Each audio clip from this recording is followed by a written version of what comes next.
அனைத்து உரிமை குரல் நண்பர்களுக்கும் வணக்கம். மீண்டும் சீமான் மீது வன்மத்தை கக்கும் திருமாவளவன். இது குறித்து அந்த வீடியோவில் முழுமையாக பார்க்க போகிறோம். வாங்க பார்க்கலாம்.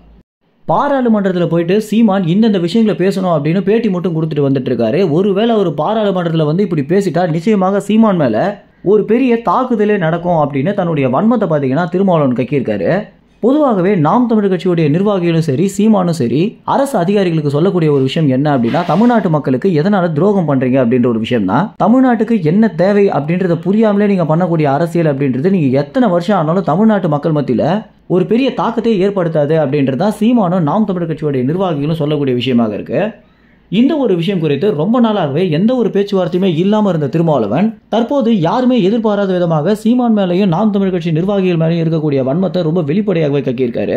பொதுவாகவே நாம் தமிழர் கட்சி மேல திருமாவளவன் ஆரம்பத்திலிருந்து வன்மத்தை கக்கிறதுக்கு முதல் முக்கிய காரணமே என்ன அப்படின்னா, திருமாவளவன் எல்லாம் கட்சியை ஆரம்பிச்ச பிறகு கட்சி ஆரம்பிச்ச சீமான் எப்படி இவ்வளவு பெரிய கூட்டத்தை கூட்டினாரு, இன்னமும் எந்த ஒரு பலமே இல்லாம தனியாளாகவே நின்று போட்டியிடுறாரு அப்படின்ற ஒரு விஷயம் பார்த்தீங்கன்னா பெரிய பெரிய அரசியல்வாதிகள் மத்தியில் ஒரு மிகப்பெரிய பேசும் பொருளாகவே மாறி இருக்கு.